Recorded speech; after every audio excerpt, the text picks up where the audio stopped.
അബ്ദുറഹ്മാൻ കണ്ടത്താണി തിരൂരങ്ങാടിയിൽ ഇടത് സ്ഥാനാർത്ഥി.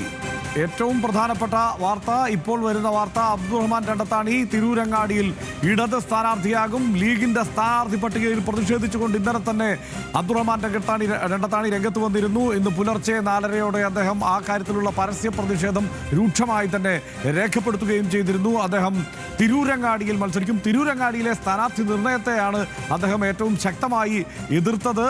ഇപ്പോൾ ഇടതുമുന്നണിയുടെ സ്ഥാനാർത്ഥിയായി മുൻ MLA ആയ അബ്ദുറഹ്മാൻ കണ്ടത്താണി, ലീഗിന്റെ പ്രധാനപ്പെട്ട നേതാക്കളിൽ ഒരാളായ അബ്ദുറഹ്മാൻ കണ്ടത്താണി മത്സരിക്കുമെന്നുള്ള വലിയ വാർത്തയാണ് ഇപ്പോൾ വരുന്നത്. തിരൂരങ്ങാടിയിലാണ് അബ്ദുറഹ്മാൻ കണ്ടത്താണി മത്സരിക്കുക. പ്രസാദ് ഉടുമ്പിശ്ശേരി ചേരുന്നുണ്ട് വാർത്തയുടെ വിശദാംശങ്ങളുമായി.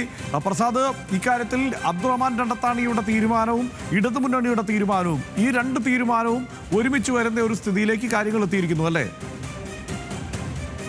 രണ്ടുപേരും തിരൂരങ്ങാടിയിൽ മത്സരിക്കുക എന്നുള്ളത് തന്നെയാണ് അബ്ദുറഹ്മാൻ കണ്ടത്താണിയുടെ താല്പര്യമായി മാറിയിരുന്നത്. അതുകൊണ്ടുകൂടിയാണ് ഇന്ന് രാവിലെ അബ്ദുറഹ്മാൻ കണ്ടത്താണി ഇന്ന് പുലർച്ചെ 5-ന് തിരൂരങ്ങാടിയിലെ മുസ്ലിം ലീഗ് സ്ഥാനാർത്ഥി PMA സമീറിനെതിരെ പോസ്റ്റിട്ടത്. അദ്ദേഹം പറയുന്നത് അവിടുത്തെ പ്രാദേശികമായ ഒരു ആവശ്യവുമില്ലാതെ ആണ് സമീറിനെ സ്ഥാനാർത്ഥിയാക്കിയിട്ടുള്ളത്, ഒരു പരിഗണനയും നൽകിയിട്ടില്ല എന്നുള്ളതാണ് അദ്ദേഹം പറയുന്നത്. അത് മാത്രമല്ല, അതിൽ സമീറിനെതിരെയുള്ള വിമർശനത്തെക്കാൾ പ്രധാനപ്പെട്ട ഒരു വിമർശനം എന്ന് പറയുന്നത്, അദ്ദേഹം ആ പോസ്റ്റ് തുടങ്ങുന്നത് തന്നെ ആരും വിമർശനത്തിന് അതീതരല്ല എന്നുള്ളതാണ് അദ്ദേഹം പറയുന്നത്. അതുകൊണ്ട് തന്നെ ഖലീഫ പോലും ചോദ്യം ചെയ്യപ്പെട്ടിട്ടുണ്ട് എന്നുള്ളത് അദ്ദേഹം പറയുന്നു. അതായത് ഇന്നലത്തെ തീരുമാനത്തിൽ തന്നെ ആദ്യം തന്നെ അദ്ദേഹം ഒരു 4 വരി കുറിപ്പ് എഴുതിയിരുന്നു. ആ 4 വരിയിൽ എന്ന് പറയുന്നത് മുഹമ്മദ് അലി ശിഹാബ് തങ്ങൾ എല്ലാവരെയും അംഗീകരിച്ചാണ് തീരുമാനമായി എടുത്തത് എന്നത് മാത്രം. പിന്നീട് അദ്ദേഹം അത് വിശദീകരിച്ച് അങ്ങനെയല്ല, സാദിഖലി തങ്ങളും ആ രീതിയിലാണെന്നൊക്കെ പറഞ്ഞെങ്കിൽ പോലും ഇന്ന് രാവിലെ കടുപ്പിച്ച് ഒരു മാറ്റവും ഇല്ലാതെ ഈ നിമിഷം വരെ അതിനകത്തൊരു മാറ്റം വരുത്തിയിരുന്നില്ല.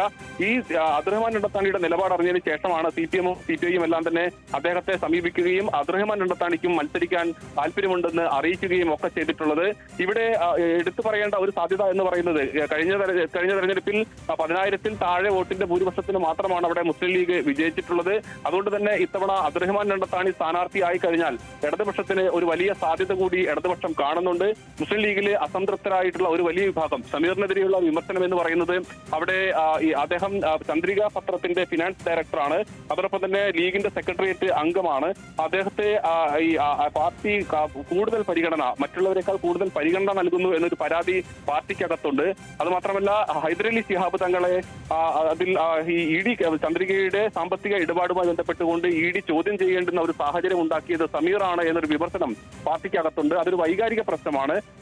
തങ്ങളെപ്പോലെയുള്ള ഹൈദരലി തങ്ങളെ പോലെയുള്ള ഒരാളെ അത്തരം ഒരു ഏജൻസിയുടെ മുമ്പിൽ കൊണ്ടിരുത്തിയത് അത് പാർട്ടിക്ക് വലിയ നാണക്കേടാണ് ഉണ്ടാക്കിയിട്ടുള്ളത്. അങ്ങനെ ചെയ്യാൻ പാടുണ്ടായിരുന്നില്ല എന്നുള്ള വിമർശനങ്ങളെല്ലാമാണ് ഉയരുന്നത്. അതുകൊണ്ട് തന്നെ ലീഗിനകത്ത് വലിയ ഒരു വിമർശനം സമീറിനെ സ്ഥാനാർത്ഥിയാക്കിയതുമായി ബന്ധപ്പെട്ട് ഉണ്ട്. മറ്റൊന്ന്, മുജാഹിദ് വിഭാഗത്തിന് അവിടെ സമീർ, സുഹറ മമ്പാട് ഉൾപ്പെടെയുള്ള ആളുകളെയാണ് പരിഗണിച്ചിരുന്നത്. ഒരു മുജാഹിദ് വിഭാഗത്തെ ഒഴിവാക്കി എന്നുള്ളൊരു പരാതിയും ഒക്കെ ഉയർന്നിരുന്നു.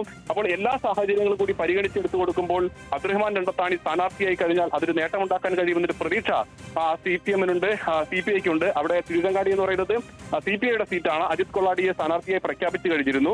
പക്ഷേ ഈ ഒരു പുതിയ സാഹചര്യത്തിൽ CPI-യും അതിന് തയ്യാറാണ്. കഴിഞ്ഞ തവണയും ഇതിന് സമാനമായ സാഹചര്യം തന്നെയാണ് ഉണ്ടായിട്ടുള്ളത്. അന്ന് നിയാസ് പുളിക്കലകത്ത് പിന്നീടാണ് സ്ഥാനാർത്ഥിയായി വരികയൊക്കെ ചെയ്തിട്ടുള്ളത്.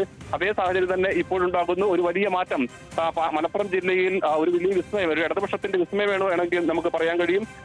അബ്ദുറഹ്മാൻ കണ്ടത്താണിയെ തിരൂരങ്ങാടിയിൽ പരിഗണിക്കുന്നു എന്നുള്ളത് തന്നെയാണ്. അദ്ദേഹം അതിന് സമ്മതം മൂളി എന്നുള്ളതാണ് നമുക്ക് ഇപ്പോൾ കിട്ടുന്ന വിവരം.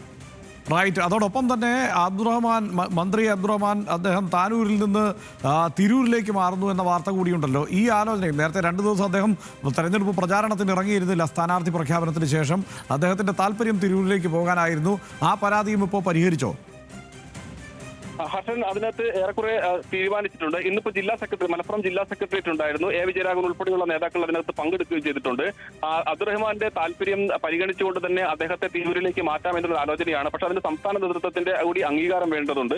അത് ഇന്ന് തന്നെ ഉണ്ടാകുമെന്നുള്ളത് തന്നെയാണ് മനസ്സിലാക്കുന്നത്. അദ്ദേഹം അതുകൊണ്ടുകൂടിയാണ് ഈ സ്ഥാനാർത്ഥികളെ പ്രഖ്യാപിച്ചിട്ടും വോട്ട് ചോദിക്കാനോ അല്ലെങ്കിൽ അത്തരം ഒരു ക്യാമ്പയിൻ തുടങ്ങാനോ പോലും അബ്ദുറഹ്മാൻ തയ്യാറാകാതെ ഇരുന്നത്. അതുകൊണ്ടാണ് അദ്ദേഹം ആദ്യമേ പറഞ്ഞിരുന്നു അദ്ദേഹത്തിന് തിരൂരാണ് ഇത്തവണ കുറച്ച് കൂടുതൽ സാധ്യതയുള്ളത് എന്നുള്ളത് അദ്ദേഹം പറഞ്ഞിരുന്നു.